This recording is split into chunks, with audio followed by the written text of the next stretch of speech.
আসসালামু আলাইকুম প্রিয় ভাই ও বোনেরা, আজকে আমি আপনাদের সামনে নামাজের এমন একটি ভুলের কথা আলোচনা করব যেই ভুলটা করার কারণে আমাদের নামাজ আল্লাহর কাছে পৌঁছায় না। মুসলমানদের সবচেয়ে গুরুত্বপূর্ণ ফরজ ইবাদতের ভিতরে অন্যতম হচ্ছে নামাজ। আর এই নামাজই আমরা ছোটখাটো ভুল করে থাকি, যে ভুলের কারণে আমাদের নামাজগুলো আল্লাহর কাছে পৌঁছায় না। তো তেমনই ছোট একটি ভুলের কথা বলবো, যেটা আপনারা অনেকেই করে থাকেন কিন্তু আপনারা জানেন না যে এই ভুলটা আসলে কি। নবী করিম সাল্লাল্লাহু আলাইহি সাল্লাম বলেছেন, আউয়ালু মা ইউহাসাবু বিহিল আবদু ইয়াউমাল কিয়ামাতিস সালাহ। কিয়ামতের দিন সর্বপ্রথম বান্দার নামাজের হিসাব হইবে। অথচ সেখানে যদি আমরা সেই হিসাবটা সুন্দরভাবে না দিতে পারি, তাহলে কি আমরা কখনো জান্নাতে যেতে পারবো না।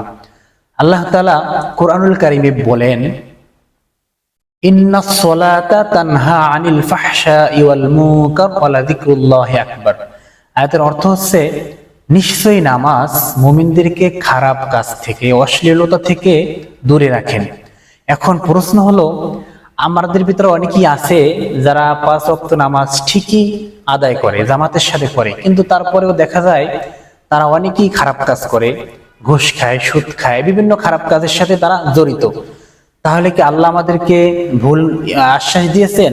আল্লাহ তো বলেছেন, নিশ্চয়ই সালাত মুমিনদেরকে খারাপ কাজ থেকে বিরত রাখে, অশ্লীলতা থেকে বিরত রাখে। তাহলে 5 ওয়াক্ত নামাজ পড়ার পরেও একটা মানুষ কিভাবে খারাপ কাজ করে?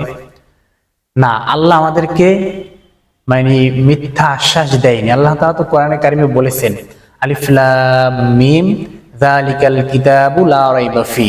এটা এমন একটি কিতাব, এখানে ভুল তো দূরের কথা, সন্দেহেরও কোনো অবকাশ নেই।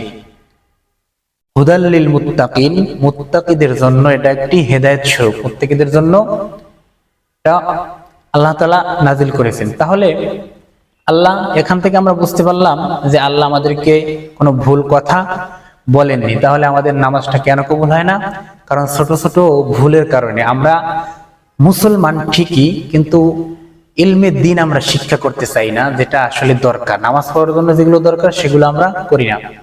আচ্ছা, আমি কথা বেশি বাড়াবো না, মূল কথায় যাই।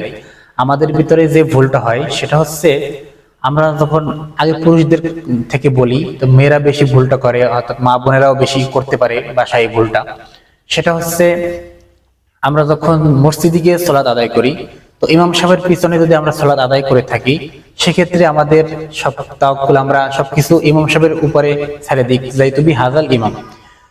তো সেক্ষেত্রে হচ্ছে আমাদের সমস্যা হয় না।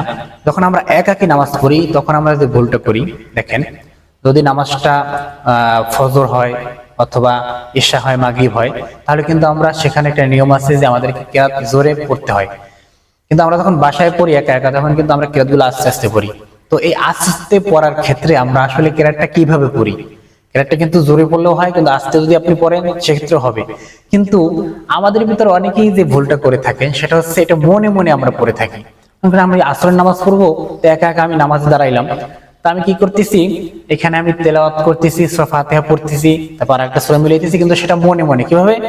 আমি মুখ বন্ধ করেও কিন্তু অন্তরে পড়া যায়। আপনি চেষ্টা করে দেখেন যে আপনি মুখ বন্ধ রাখবেন, ঠোঁট নাড়াবেন না, কিন্তু আপনি সূরা ফাতিহা পড়তে পারবেন অন্তরে।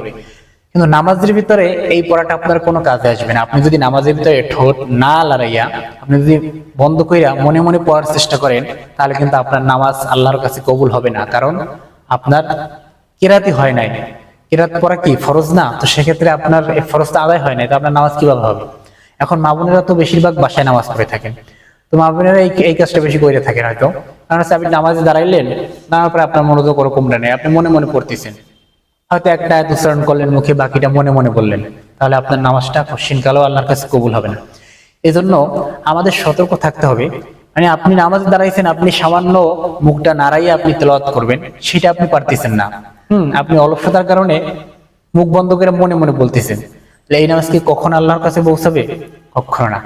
সেই জন্য আসুন আমরা সঠিকভাবে সালাত আদায় করি, এবং আল্লাহ তাআলার কাছ থেকে মহাপুরস্কার, সেই জান্নাত, আমরা যখন এই দুনিয়া থেকে চলে যাব, সেই পুরস্কারটা আমরা দুনিয়াতে বসেই হাসিল করি। অর্থাৎ আল্লাহর কাছ থেকে দুনিয়াতে বসেই নিতে হবে আপনাকে। মারা যাওয়ার পরে আপনি ইবাদতের সুযোগ পাবেন না, তাহলে জান্নাত কিভাবে পাবেন? এজন্য আমাদের প্রত্যেকের উচিত ছোটখাটো মাসালাগুলো জানা। ইনশাআল্লাহ ভালো থাকবেন। আল্লাহ হাফেজ।